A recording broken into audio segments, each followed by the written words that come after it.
역대하 29장 20절부터 36절까지의 말씀을 우리가 함께 교독했습니다. 오늘 이 본문의 말씀은 어제 살펴보았던 히스기야의 개혁 이후에 이 히스기야 왕이 진행하고 있는 속죄와 감사가 기록되어져 있는 본문입니다. 어제 본문에서 히스기야가 성전을 청결케 하는 그 장면들이 등장을 했었습니다. 아하스의 뒤를 이어서 왕이 된 이 히스기야가 가장 먼저 했던 일들 중에 하나가 바로 성전을 청결케 하는 것들이었습니다. 오늘 이 본문에 그 성전을 청결케 하라라고 명령하고 그 일이 이제 제사장들과 레위인들을 중심으로 해서 이루어지는 장면이 여기에 등장을 합니다.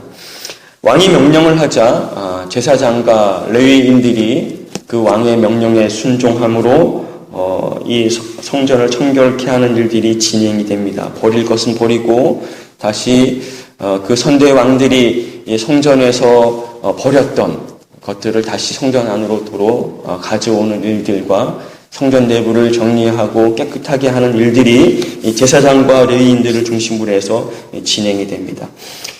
이런 그 히스기야의 이런 행동은 어제 보았던 그 6절 말씀에 기록되어져 있는 말씀대로 그 선대 왕들에 대한 그 조상들의 죄악을 그 히스기야가 인식을 하고 있었기 때문입니다. 그리고 이 성전이 청결케 되자 속죄 제사를 드리는 장면이 바로 오늘 우리가 읽은 이 본문에 이어서 등장을 하게 되는 것입니다. 오늘 본문 20절 이하에 히스기야는 이른 아침에 일어나서 성읍의 귀인들과 함께 성전에 올라가 제사를 드리는 장면이 등장을 합니다. 그가 이렇게 제사를 드리는 이유는 좀 전에 앞서서 말씀드렸던 것처럼 선대의 죄악을 그가 인식을 하고 있었고 그 선대의 죄악에 대한 각성이 그에게 있었기 때문입니다. 그는 선대의 죄악을 그냥 단지 지나간 역사로 치부하는 것이 아니라 자신과 이렇게 무관한 일로 여기는 것이 아니라 자신이 속한 그 이스라엘 공동체 전체의 죄악과 더불어 자기 자신과 함께 자기 자신의 죄악으로 이렇게 인식을 하고 있었던 것입니다. 특별히 24절을 보면 히스기야가 속죄제를 드리는 것이 온 이스라엘을 위하여라고 하는 그런 표현이 등장을 합니다. 지금 히스기야는 이 분열된 왕국의 남쪽 유다를 다스리는 왕이었습니다. 그런데도 불구하고 그가 이 온 이스라엘이라고 이 표현을 하면서 온 이스라엘을 위해서 속죄제를 드린다라고 24절이 기록을 하고 있는 것입니다. 자신이 다스리던 그 유다를 언급하지 않고 온 이스라엘이라고 이렇게 언급하는 이유는 그가 민족 전체, 즉 이스라엘 공동체 전체의 죄악에 관해서 그가 함께 통감하는 마음이 있었다라는 것을 우리가 이 본문을 통해서 알게 되는 것입니다. 각 개인의 죄악은 공동체와 무관하지 않습니다. 그리고 공동체의 죄악은 각 개인과 무관하지 않습니다.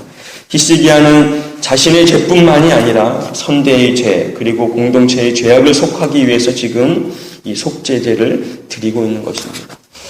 사랑하는 성도 여러분, 우리도 이 공동체에 관한 그러한 의식이 우리들에게도 있어야 된다라고 생각을 합니다. 교회의 죄악에 관해서 우리도 통감을 하고 교회가 슬퍼할 때 함께 우리도 슬퍼하고 교회가 기뻐할 때 함께 기뻐하고 교회가 죄악을 저지를 때 그 죄악 때문에 함께 눈물을 흘리며 기도할 수 있는 그러한 공동체 의식이 우리들한테 있어야 된다라는 것입니다. 그러므로 성도의 기도 제목에 있어서 가장 첫 번째 기도 제목은 늘 이 교회를 위한 기도 제목이어야 된다라고 생각을 합니다.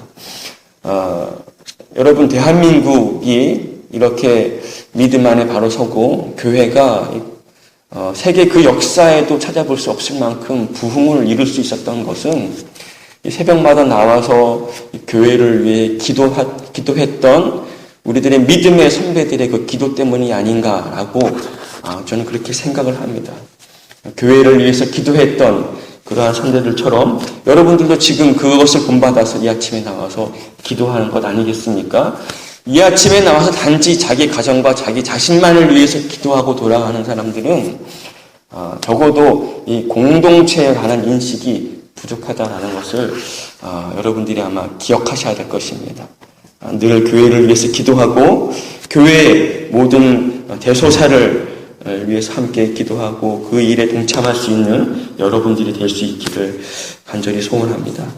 22절부터 24절에서는 이 송아지와 순양과 어린 양 그리고 순염수 각각 7마리씩을 가져와서 속죄 제물로 드리는 장면이 등장합니다. 22절은 제사장들이 제물의 피를 받아서 제단에 뿌렸다고 합니다. 신명기 12장 23절에 보면 하나님께서 이스라엘 백성들에게 고기는 마음대로 먹을 수 있도록 허락을 해주십니다. 그런데 이 피는 같이 먹지 말라고 하시는 말씀이 신명기 12장 23절에 등장합니다. 근데 그 이유가 무엇이냐면 피는 곧 생명을 뜻하기 때문에 그렇습니다.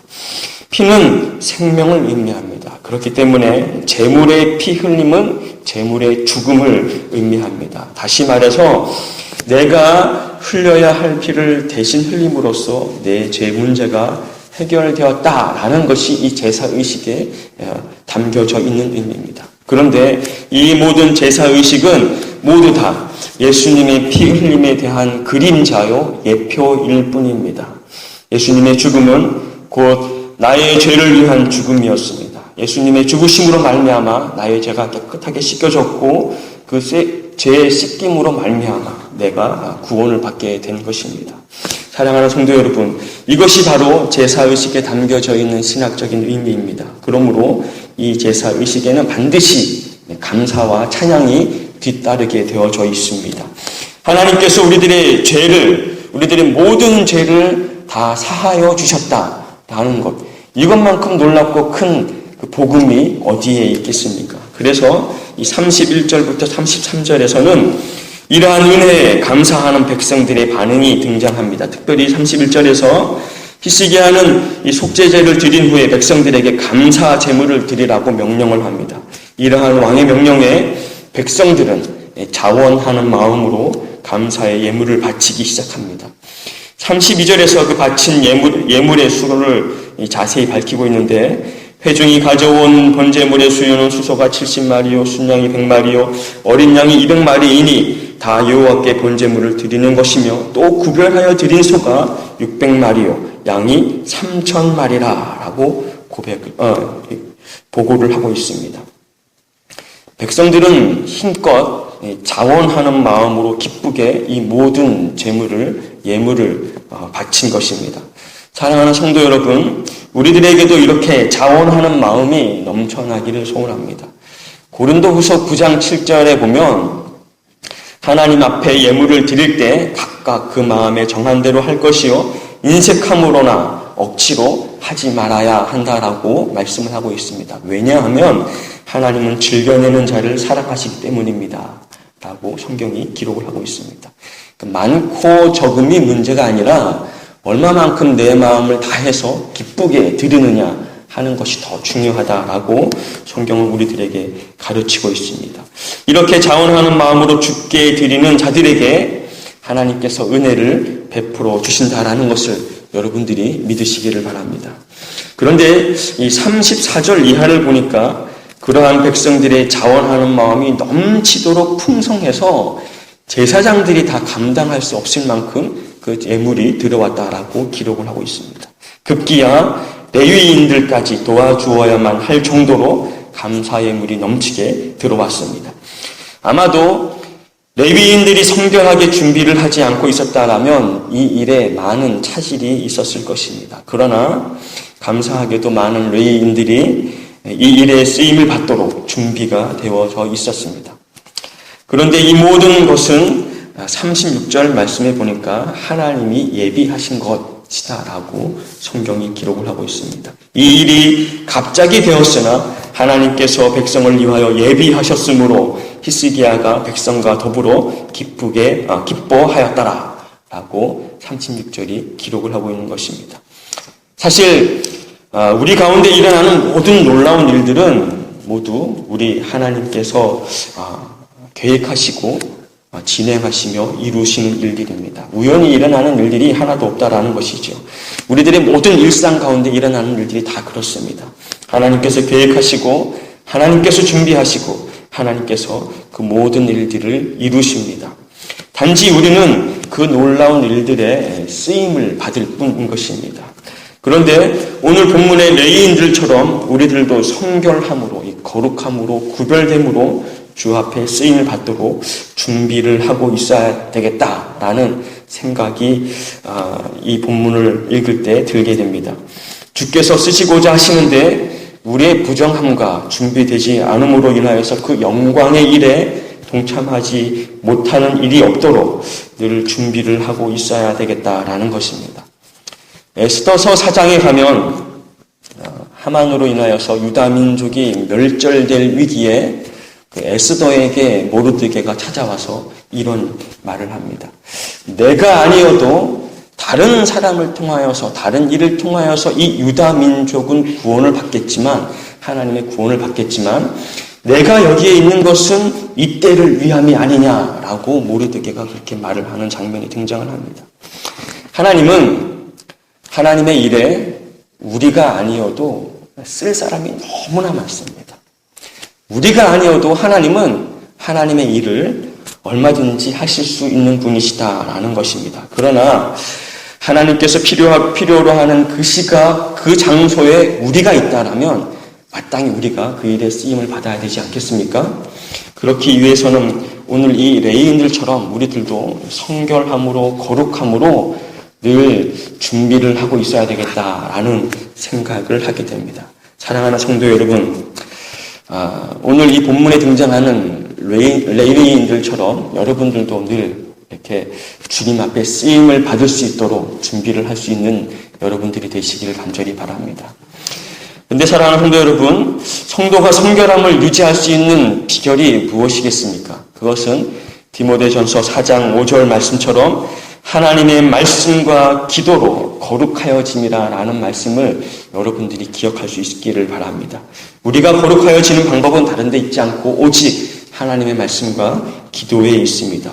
그러므로 사랑하는 성도 여러분, 늘 말씀과 기도로 거룩함을 유지하시고 언제든지 주께서 부르시면 기쁘게 그 일에 쓰임 받도록 나아갈 수 있는 여러분들이 되시기를 간절히 소원합니다. 주께서 부르실 때 이사야 선지자가 그렇게 주님 앞에 고백을 했던 것처럼 주여 내가 여기 있나이다 나를 보내소서라고 담대하게 말할 수 있는 우리 모두 성도들이 되시기를 간절히 바랍니다. 기도하겠습니다.